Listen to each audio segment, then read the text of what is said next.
someone that I haven't actually interacted with before, but apparently is a pretty interesting character. So I hear. Adam from Iron Scales. How you doing today, Adam? Hey George, how are you? It the week blew by, honestly. That holiday That shortened week, yeah, it'll get you every time. no, that holiday was good though. It was like a recharge after being on the road, right? Yeah, absolutely. So since I don't know you very well, there's chances that there's people out there in the community that don't know you well. Come So on. you give us a little bit of an introduction, who you are, like how did you get to your current role? Give us a little trip down memory lane professionally, right? And Sure. kind of put it all together for us. Sure, you bet. Absolutely. Thanks for having me. Thanks, everybody. Adam Hoffler. I'm based out of Atlanta, Georgia. I've been with Iron Scales for 3 years now. I'm Senior Vice President of Worldwide Sales there. Previous employment, I was with NetApp for almost 11 and a half years, data storage and software. After that, I went to Palo Alto Networks for 4 years and found my way to Iron Scales based on someone who I knew that worked together at NetApp. Got on the board of Iron Scales and tapped me on the shoulder to see if I wanted to come over and kind of build out the people process as it pertains to Iron Scales from a sales perspective. Gotcha. So, I mean, you're talking two completely different animals, right? Yeah, definitely. Absolutely. Versus Iron Scales. Like, where were you at before NetApp, right? Like, you left school and you decided to get into technology industry? No, that's good. Yeah, I did my undergrad and MBA at the University of Tennessee, so I'm a big Tennessee football guy. I started my sales career at Xerox, and I spent 5 years at Xerox for a long time, and then went to EMC again in the data storage world, and then from EMC went to NetApp. So that's kind of how the evolution of all of it came. Kind of being asked to go to one place to another. I was in storage for a really long time, and then when a colleague of mine was at NetApp, went over to Palo, he kind of called me and said, "Hey, what do you think about going to the security sector?" I was like, "Well, I don't really know security all that well, but I think it's a fast-growing market, and I'd love to learn more." So it definitely came to fruition, and it worked out well. Got it. So so Xerox into enterprise storage into security, right? Like, yeah, you've kind of touched different parts of the IT industry at different times, right? Absolutely. So like let's zoom back for a second though, because that's actually really important stuff. So let's touch on Xerox. Yeah. Give me your opinion on the convergence of print, IT services, and consulting. Like, obviously they're all crashing, right? Yeah, Like, absolutely. that didn't happen overnight, by the way. It didn't. So Yeah. I would love to understand your view of that. Yeah, I mean, when I was there, everyone, like, the internet was so new and virtual, and everything was, the idea and conversation of we're going to be a paperless environment sounded great, but there was plenty of industries that just couldn't do it for, government regulations and keeping things documents for 7 to 10 years. It sounded great in the new world that we were in, 20 years ago, but even still today, people still have to print things out when you sign things from, whether that's mortgage or financial services. There's a printed copy and it's kept over a period of time, so it still becomes more and more challenging. So when I was there at Xerox, it was still very, very much we were paper centric. Things were starting to go digital, but people would end up going digital in some degree, where they'd have a paper one and then scan it in. So you'd need a provider or something that can scan it in, and then resources to do it is always a problem. That's still happening, by the way. Yeah. I would say it's changed and evolved, but it really hasn't, right? But the ideas and thoughts are, if we can become paperless or digital in some form or fashion, but those digital copies need to be somewhere. And then when someone needs them, or you want to show, George and I are in a conversation, you're like, "Hey, I'd like to see what that looks like." I'd have to send you something, you'd print it out, you'd mark it up. So it kind of moved and shifted maybe from the business world to maybe the home office world, where people started to print off more and things of that nature. So it was really a big transformation over there. Yeah, no, 100%. But so let's, like, one topic that's worth touching on as a drive-by. So like, all of these copier companies seem to be on this crazy acquisition spree, right? They said, "Hey, we really need to get into the IT services business. Let's just buy our way through." And you just see these acquisition. Okay. Just not even in the US, Canada, Europe, whatever. All over the world. Yep. Do you do you buy this theory? Because like, just because you buy somebody doesn't mean that you automatically know how to operate that, right? So Yeah. like, I feel like in some cases, if they get it right, it could work. I'm just struggling to see it scale. Yeah, I agree with you. I think the challenge is the scalability. Like, what are they going to do differently to make that growth? The growth in that market is not very big, right? It's single digits. What was, a very, very big business growing at, call it, 20, 30%, now is growing at, single digits, depending on the company and organization. There's been very little innovation in that space. And it now becomes more, you kind of hit on it earlier, operationally. How can I be more efficient? Do I need my people to do it, or can I outsource it? And from a services perspective, take more on from a people process perspective. So So, if you were talking to an MSP today and this yep. topic came up, oh, by the way, innovation, which is take an HP server and shove it into the bottom of the copier machine. Yeah, exactly. That's the If you, innovation that's happening today. yeah, if you were to talk to an MSP about this topic today, and they said, should I be worried that my copier partner vendor is like a Trojan horse in my customer? Is that a real fear, or is that not realistic? I don't think that's realistic. I think the copier business is commodity based. And I think what they're selling is services in some form or fashion, right? It's not the hardware aspect of things. It's the people or what services you'll provide. Got it. Okay, that's interesting. Okay, so let's fast forward to the next stage, right? Yeah, you got it. Enterprise storage, right? Yes, And sir. like, it's interesting because, like cloud started in that kind of mid 2000s as a marketing concept, right? Hosted and cloud. And then like the competitor to that theory was, dude, you need to control your costs, enterprise storage, do it yourself, know what your situation is, right? Fast forward 10 years now, right? You're 2015 to 2020, right? This last 5 years. It's, Dell bought VMware. Now they're splitting up again. Now it's like, hey, you can save costs by moving out of the cloud, right? Like, is there a demarcation point to like too much in the cloud becomes too expensive? It's time to move back. Like, so from that, all of that being said, right? Yep. What's your opinion on what fits in the cloud and what fits in, in metal that you control? Yeah, and it's a great question. And each organization is a little bit different, right? Absolutely. When I joined, I'll take NetApp, they were roughly about $180 million company. When I left, we were, 5.5 billion. So obviously there was a massive uptick in the early 2000s to 2010, 2015 that, growth and data and the evolution of more information was always being processed and things and more devices out there, right? When you look at phones, I mean, the iPhone is, I think, 15 years old. So now, do you know anyone that doesn't have a smartphone and things of that nature? So more and more data is being consumed, right? And I think we all agree with that. And we see that on a daily basis, that's for sure.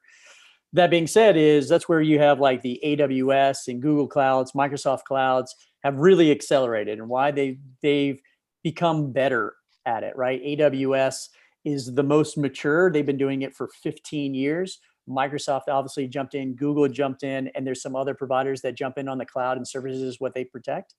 And the challenge would always be, before companies and organizations would go that route, is security, right? How is my data being secure? Who has access to it? How do I have access to it? And all those other things that go into it aside from just the data. So before people were going to the cloud, that's what you heard is the constraint. The constraint was, I'm not so sure if I feel comfortable enough with my data being somewhere else that's not in my data center. Yeah. And it was funny because on this very topic, I saw a whole thread today on social about these lawyers saying that they had to have control of their data in order to meet compliances. And then like somebody actually in that entire thread said, it's because they want to have the subpoena come to them and they don't want to have their data go out the back door without knowing it. And I was like, I mean, being in that business, I guess I could see why that would make sense. But yeah, I guess every industry is slightly different. There would be some government regulations from a financial perspective, and our key databases we don't have. And the funny thing is people look at it in some form or fashion from a security perspective, but then I'll ask them, hey, look, do you use Microsoft Office 365? And they're like, yeah, we sure do. I was like, well, you don't host that. That's that's somewhere else, right? So all of a sudden those security pieces like, oh, okay, now I get it. And those companies do a tremendous job, by the way, of securing your data. You should feel very, very comfortable with. There's thousands and thousands of companies and organizations that do it today, but there's been a paradigm shift between consuming it all in-house and managing it, and then having someone else manage it as well from a cloud So is perspective. there a, like it's a spectrum, right? Is there It a is. threshold where you're like absolutely go cloud versus maybe you should start to think about bringing it back into your own private deployment? That's a very good question. And it really depends on the industry and the constraints that you have there. Do I think that almost all applications can be in the cloud? The answer is yes. Mm-hmm. Do I think that there's a group of CISOs and security folks and legal that would say, hey, look, based on these requirements, we prefer it to be here. But at the end of the day, there's been some great innovations and things that are done in the cloud to make sure it's secure, make sure it's accessible. There's also a cost associated with it. There's a capital cost compared to an operational cost when you go to the cloud that you don't consume it. There's also, when you look at, whether you're financing or leasing from an operation perspective. I feel like Dell's pitch when they did the whole VMware merger was, hey, I'll show you your 5-year costs and you'll be blown away by how much less you'll spend, right? Yeah, exactly. You don't have people, as many people managing it, right? If you are in a business that is very seasonal, maybe that even makes more sense, right? Because your busy time, you can scale up and, oh, by the way, scale down and save you money over a period of time rather than just, I need to buy it because my busy season is 2 months. Well, that's great. But some things like the cloud and the cloud organizations that are there, well represented, can help in that manner quite a bit from a cost perspective, operation perspective.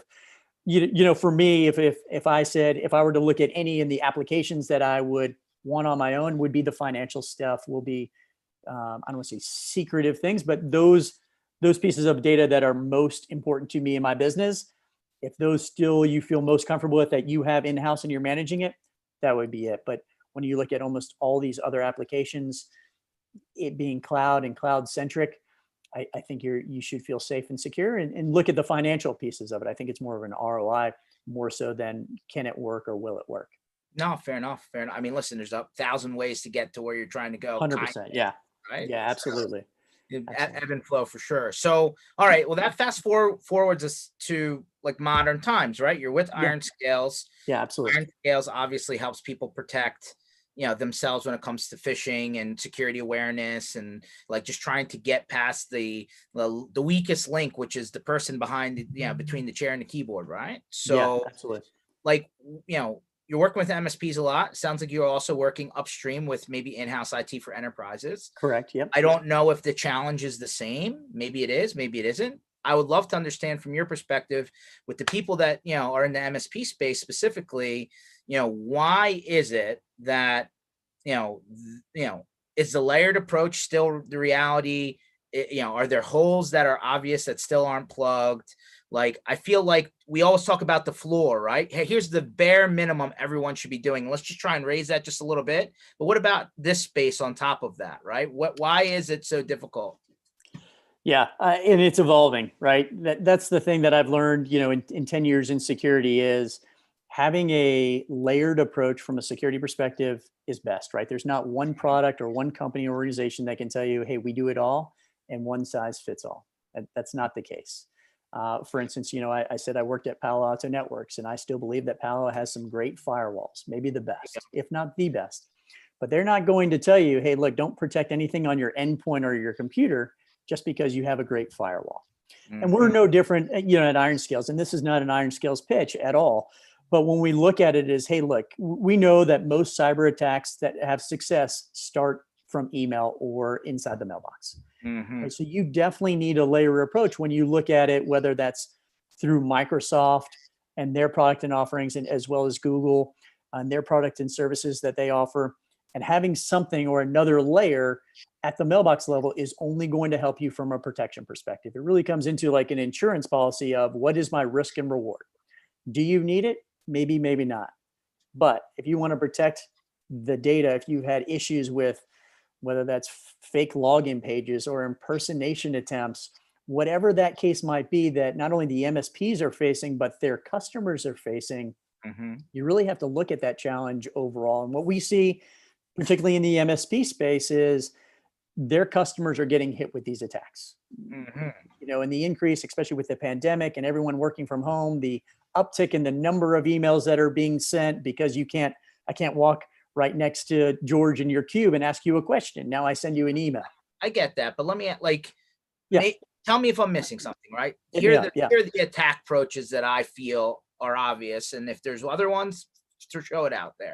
Okay, let's go. One is the old school. I'm trying to send you an attachment with something bad in it. Yeah. Okay. And that's decreasing, right? Those days, not to say it's not still relevant, The but zip file, the whatever. Yeah. Excel spreadsheets, PDFs, here, click here. I've got your invoice. So that's number one. Number two is I send you an email that makes it look like it's somebody else in your organization, but it's actually not them. You got it. Like, hey, I'm the CEO. Go and do this, Mr. Employee that works for me. But it's not really the CEO. It's somebody acting to be the CEO, right? You got it. The third one I feel is they're trying to spoof somebody else's email to make it look like it's coming from Dropbox or LogMeIn or Office 365 or whatever it is, but it's actually a spoofed email with something bad from a link standpoint, right? Yeah. And then the last one is I somehow infiltrate the mailbox. At least this is the last one from George's view. You'll fill other gaps maybe. I infiltrate your email box. I literally take content from within your mailbox, send it back to you to make it look like I'm somebody you're already talking to, hijack the thread, and then get you to somehow send them money somewhere. Yeah. Right? Account takeovers. Yeah. Yeah. So those are the four that are like every day. This is what I see. What is there anything else? Is there, dude? What are you doing right now? Maybe do I need to hire you? What's going on? No, that is probably 95% of everything that we see. 100%. And the parts that are having the most success are those impersonation attempts, because usually whatever technical control that you have in place for the most part today, those are going to get inside those mailboxes, right? If you have an Excel spreadsheet or an attachment or a link that's bad, those aren't having as much success, right? Why? Because we know them. They're known attacks. We've seen it before, regardless of what company or organization. They have that list somewhere and they're keeping it. And so when someone sends you something that's bad, and that word bad is, it could be something malicious or not right or something that doesn't make sense, it's being easily removed. I remembered one more, fifth one. Okay. Fifth one is that you click on something and it looks perfect, right? You go to sign in and all they're doing is capturing your credentials. Yeah, credential theft and harvesting. Yeah. Yeah. And that kind of goes into the fake login pages, things of that nature. We see a lot of that, the fake login pages, because they're just credential harvesting. Absolutely. They're sitting there patient, and most of the bad actors out there, very patient, right? It's not like you click on something, to your point, and then, oh my gosh, I can't believe I clicked on that. They're patient. They'll wait. They get your credentials, and then they find their way within the organization. That's kind of the account takeover, things of that nature. So I heard last week on one of these calls, that 94% of all attacks from this angle are via email. Yes, successful. Not somebody hacked through the firewall, not somebody plugged in a USB stick from home. You're talking about email. Not anymore. All email. Yeah, the most successful attacks, 90% or higher, are related to email. The FBI in 2017, I believe, said $26 billion was lost based on email attacks. That's 26 billion. It blew my mind, that statistic. Blew my mind. So it's out of control, and there's no signs of stopping. Why? Because they're having success. I mean, 26 billion is a big number, right? There is success there. And it comes into that human element that we talked about, right? You can give them as much training and awareness as you want. You can set up all your technical controls as best as you wish. But there's going to be a new way to get in, one way or another. Maybe, they're very, very patient. So yes, they can do research on whether that's your social media account to know that you're out of the office, and then send somebody into your office. As you know, I'm out of the office, and they're all it's just word centric, right? It's all context or contextual in there. And there's not a bad link. There's not a bad attachment that would give you red flags, but it's like, oh yeah, I know George is out of the office. He's on vacation with his family. Of course I'm going to reply. So if 90+%, we've agreed that number is real, of security, breaches, issues, problems are coming from email right now. Yep. Should 90% of our security spend go towards protecting email? Like, I don't feel like that's happening though.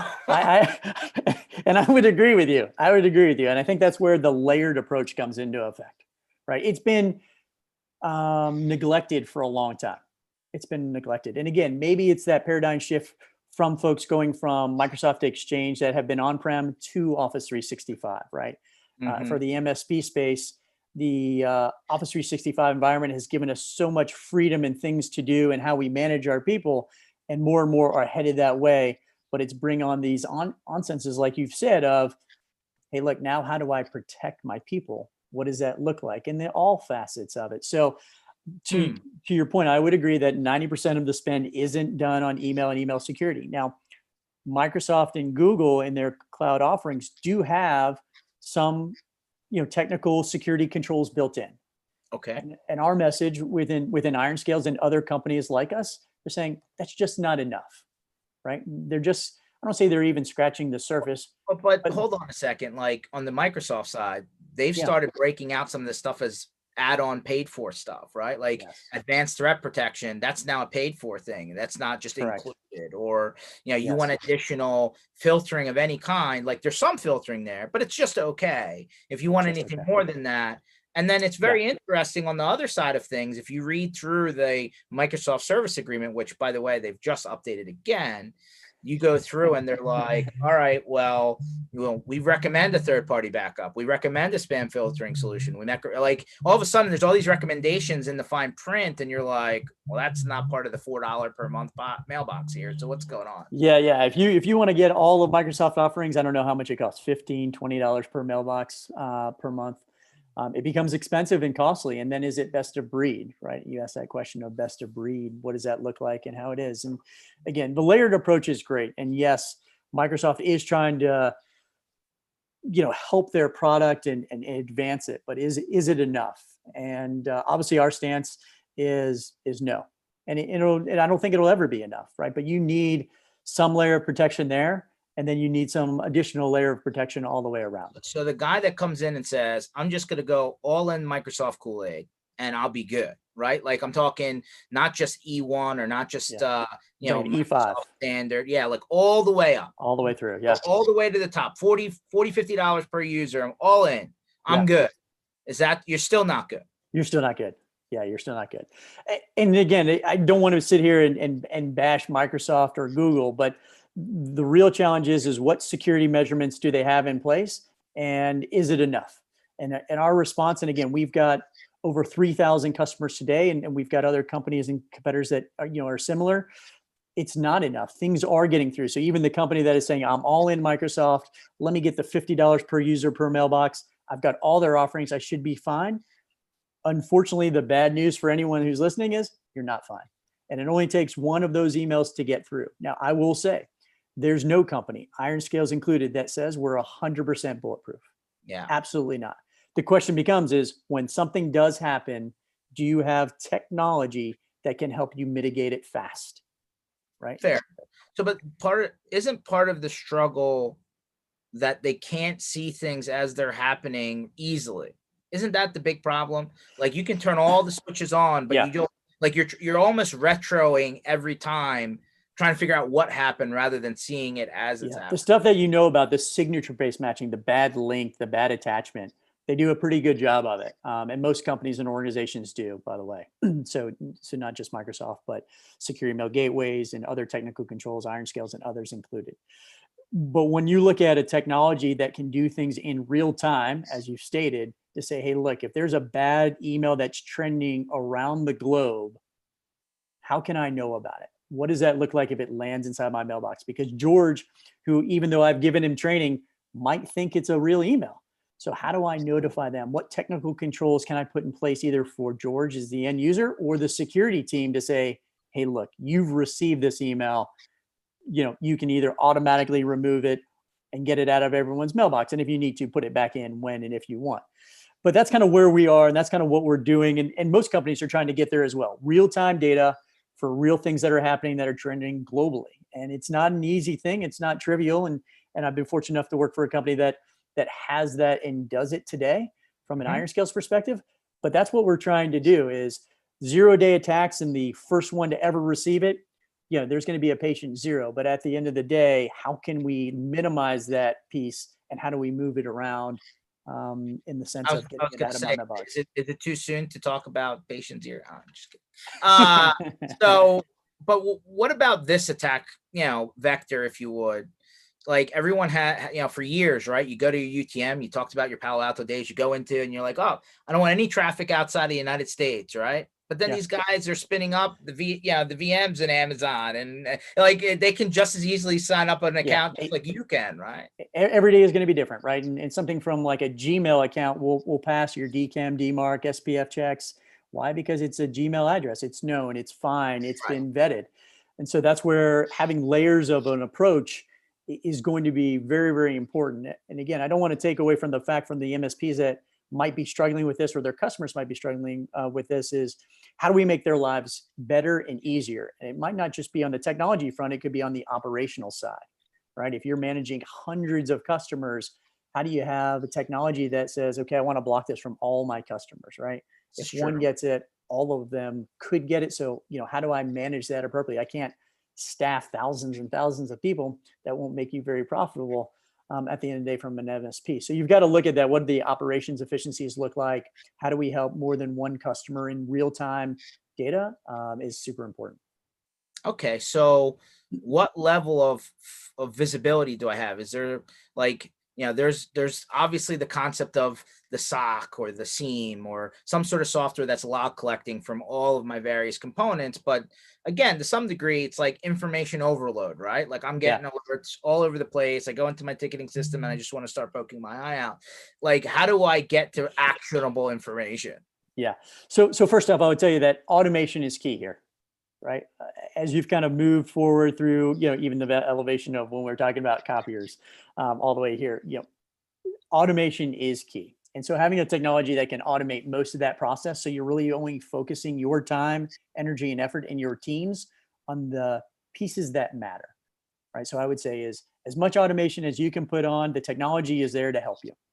And so therefore, when you look at it and saying, hey, look, now that I'm getting alerts and the system is relatively automatically removing things, what are the things or mechanisms in place that the ones that couldn't be automated, how do I help that? What does that look like for us? And in just, again, pointing at it from an email perspective, it's one click and gets it removed out of everyone's mailbox. Very quick, very easy, something to do with. But the big challenge that we have in the MSP world is how do we minimize that one here, one here, one here. All of a sudden you're spending quite a significant amount of time. So we have the ability to automate that as much as possible.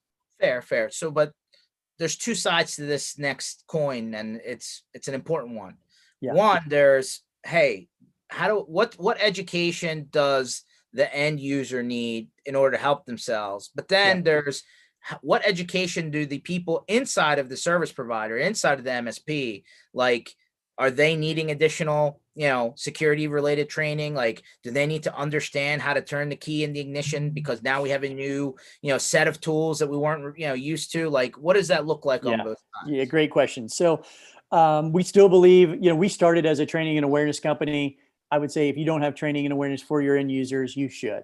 It's a very crowded space. There's probably 100+ companies and organizations that do training and awareness. That's the first piece. But as we know, you always have new employees. You have happy clickers. You have employees that don't really care what they get. They're going to read or click something no matter what goes in there. So training and awareness only helps so much, right? So having a system and a technology that helps them when something isn't right and lands inside the mailbox is key. And that can be actionable. Hey, look, this doesn't look, hey, George, you just received an email. You get a notification that says, hey, look, this doesn't look right. Please report it and send it to the security team for further analysis. Mm-hmm. Something like that, something that not only a training and awareness can help, but a preventative piece to say, hey, maybe not just right click and add to junk, right? You got it. So that's the first thing that we would say just in any marketplace to say, hey, look, preventative maintenance is your training and awareness, but you need some technology to say it's just not enough to say, well, I trained my folks. The next piece is that you hit on is, now the MSPs have some kind of technology in place do I have to become a security expert? Yes, like Right. there's all these security. Yeah. Now, do I have to hire a bunch of people that know security? And the answer is obviously no. Again, our technology and some others, can give and provide to say, hey, look, we think this is a phishing attack based on everything that we know and understand of this space. The technology is telling you we are 90% confident this is a phishing email. It should be removed. Having some of those additional guidance, because we're looking at, SPF, DKIM, DMARC, context, contextually, what does it look like? That verbiage of, NLP from a language perspective, that verbiage of, hey, George, as you know, I'm out of the office. Can you please buy me 10 Amazon gift cards or 10 Google gift cards, right? Although not malicious when it lands inside the mailbox, we know that there's malicious intent. Again, our system is smart enough, and the technology these days is smart enough to know to say, that's not really George, even though you think it is. And so these are things that we kind of bring to the table when you look at, some of your folks not being security aware or centric, but there's small little things that you can do from a technology perspective to help them. But how does all of this help that one scenario where, guy's password is password, somebody gets into their mailbox and is sending their email back to them? Like, does anybody solve for that? I really don't know. Like, the account takeover is a big piece, right? When you look at the account takeover, and sometimes you don't even know that your account's been takeovered yet. I mean, there is technology that does look at it to say forwarding rules that might have been set inappropriately that didn't come from the command or command center. There are definitely technologies that do that today. Yes, again, part of that layered approach that can really help you with that. You also have things that considering outbound email, right? That's one of a big problem from a DLP, data loss prevention. If let's say I'm in the healthcare market and industry, and before I send something to someone I'm not supposed to, how can someone help me, or how can a technology help me without sending it there? Or maybe malicious intent. I'm a disgruntled employee. Today's my last day. Let me send this to my personal email. Now that I have all these social security numbers, I've got all this medical information, I've got all this financial information. Where can I sell that on the black web? Again, these are big issues and challenges that not only Iron Skills, but other technologies can help solve. Okay, so $50 mailbox or $4 mailbox, you would tell an MSP, here are the things that you absolutely should have in place today. What is it? Yeah, the very first thing is inbound protection. Absolutely, right? That is the most important because of those fake login, fake Office 365 login pages. They are just credential harvesting. We've seen, especially with this pandemic, a massive uptick in impersonation attempts, domain lookalikes, spoofing. Those business, you can classify them as business email compromise. BEC is something that you might be familiar with. Those have gotten a massive uptick as well. Again, it goes back to people are having success with that. So why wouldn't I continue to do it? Because I only need one, right? In any organization, I only need one.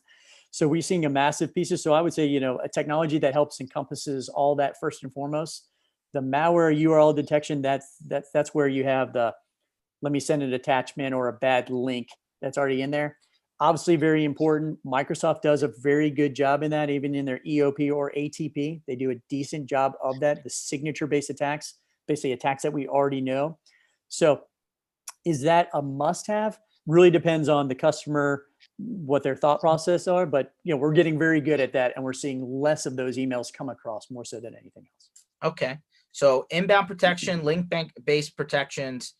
Is there anything else that we're missing when it comes to things that come through email, things that get, surround that whole, ecosystem? Yeah, I would also say to make sure that you have something that's automated, right? The technology works only as good as the automation aspect of things. If you're going to have to manually go into a dashboard and continue to look at that the idea and thought of having technology that helps you to do more and helps your business sell more of your business is key, right? You don't want to hire a bunch of people because that kind of lowers the cost and the value that the MSPs have. So having an automated system in place is super critical, because at the end of the day, we want to take cycles off of the MSP, not add cost and not add additional headcount and resources.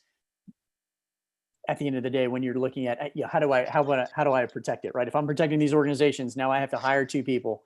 Now I have someone looking at a dashboard all the time. That's not the intent, and that's not definitely some road that you don't want to go down to.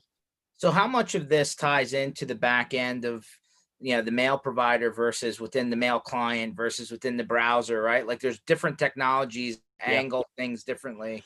How Yeah, does it all come together? for Iron Skills particularly, we're API based. So in an Office 365 environment, we connect directly into Office 365.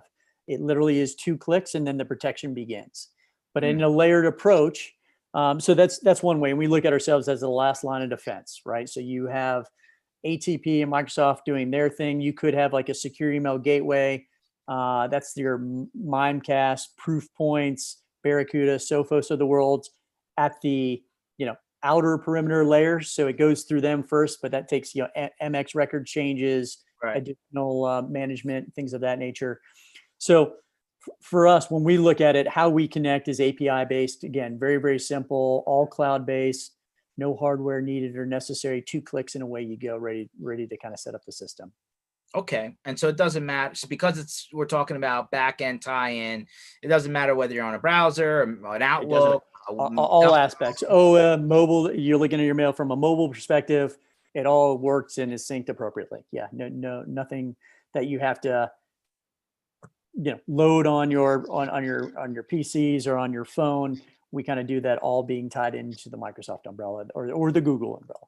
Fair enough. And so, all right, all things considered, zoom out. Yep. What do you tell the guy who put it all in? Yeah. Right. Like, I know the answer is nothing's perfect. What do you tell the guy that turned it all on? They got all the vendors that you just mentioned. They plugged it all in and they still got hit. Is there any light at the end of the tunnel? I'd love to tell them there's a great reason, and this is why. But at the end of the day, security is one of those things where it will continue to always evolve, and we're always behind, unfortunately. New attacks come. Again, I think we've talked about it just a little. I think the biggest piece that I can take away is, hey, look, when the shit hits the fan, how quick can I evolve? How quick can I come back from it? Right. Sure. There's no technology in the security realm that can say they're perfect. Not yet. But if you can minimize that time of something getting inside the mailbox and removing it as quick as possible is very, very important. And that's in any technology, regardless of where it is or where it sits. I know we're talking about email today, but when you look at this work from home environment and everything that entails, it's not just the email aspect of things that are a challenge to it. So what I would tell them is, let's take a look at to really see and understand what happened. Did someone click something they weren't supposed to? Did our systems or did the technology not pick up on what was really going on? Is there multiple layer of approaches that could have been different? Some things that we do see that is a big challenge is I send you maybe an attachment. Inside the attachment is a link to a good spot. Let's say it's a Dropbox that is good or secure. And from there, so it's like the third tier down, something's bad or malicious, right? Most systems today have a challenge with that deeper underneath the covers layer that you can't even get at first. So we've seen that every now and then where you get an attachment, there's nothing wrong with it. Inside the attachment, there's a link that goes to a very good site, let's say Dropbox, and then we don't have visibility, or the technology that you have from a security perspective doesn't have visibility into that system, and there's a challenge. I see. So that's the Achilles heel for a lot of people, it sounds like. Like the third layer, fourth layer down. It could be. Yeah, absolutely. And I don't know of a technology that handles something that's deep. And we've got some technology that we even leverage that's 2 layers deep, but beyond that it becomes a big issue. Interesting. Very, very interesting. So for the people who, you still think, or you would still recommend that the on-prem mail server is less secure no matter what you do than the hosted online one? Like if like the on-prem Exchange versus Office 365, like, is there even a conversation there? No, I mean, some of the financial institutions and healthcare still have Microsoft Exchange, and they still very, very comfortable with it. And over a period of time, I think it's just a matter of time before Microsoft forces them to move in some form or fashion, probably with dollars and support, is what I would see. We're not there yet, but you have seen little waves of saying we're not supporting this version any longer, right? And that'll continue down the stretch. But there are some businesses and organizations that will stay Microsoft Exchange and on-prem. Now, we're starting to see that shift, right, into saying, okay, I feel comfortable and confident. They've given me additional assurances in the security realm, typically, to say my data is safe, secure, and then I'm going to make that change over, an 18-month or 24-month period. Fair. So maybe we Okay. have a longer stretch to go. All right. So big picture. So Yep. what I take away from all of this so far is it's not perfect. Yep. No matter what you do, it's not perfect, right? Yep. Yeah, there's knowledge to be learned, but maybe you're not necessarily having to have everybody become a CISO within your organization, right? Right. 3 is automation. I know a lot of people use that word, and sometimes and it's very thin, by the way, sometimes. But that's obviously there's no way, unless you're going to add massive staff, which then becomes unprofitable. You just can't keep up with it. And number 4 is like there's a constant learning approach to this, right? Like how much data is out there that you should, where should these MSPs be looking to try and keep up with, hey, this is now new, or hey, this is something that we should think about, or this is the new thing that's happening that wasn't happening before. Like, is there any one feed of information over another that you would suggest them to latch onto, or? Yeah, I mean, that's a great question. And again, our view is a little bit different, where people always thought the human element was the weakest one. And we view it as it could be the strongest one within the organization if you enable it. So having I didn't even use buzzwords like ML and AI yet, but having a system that not only has the human element along with machine and technology to help is by far the best way to go about it, because they could be our biggest ally in the fight against phishing and phishing attacks, right? We kind of view it as, if you look at it from the Waze app, and I think most everyone is familiar with Waze and what it does. The two benefits that most of the people you talk to is, I want the fastest way to get home or to get wherever I'm going, and I also want to know where the latest accident is or where the police car is. That's mine. Is that you? Yeah. Yeah. And so when you take that in, and that's given to you in real time, right? If it told you where the police officer was yesterday, it wouldn't help you, right? So that's where, our AI, machine learning, and that automated approach comes into play. If I have George, who has been educated and thinks something's bad or malicious, and he lands inside the mailbox and he reports it, the best thing is our entire community worldwide knows about that email now and can take action on it right away. It's like crowd intelligence. Crowd sharing. Exactly. Crowd sharing for phishing attacks is one of the biggest takeaways that we've seen, been most beneficial to all our customers globally and worldwide. And all that is done in real time.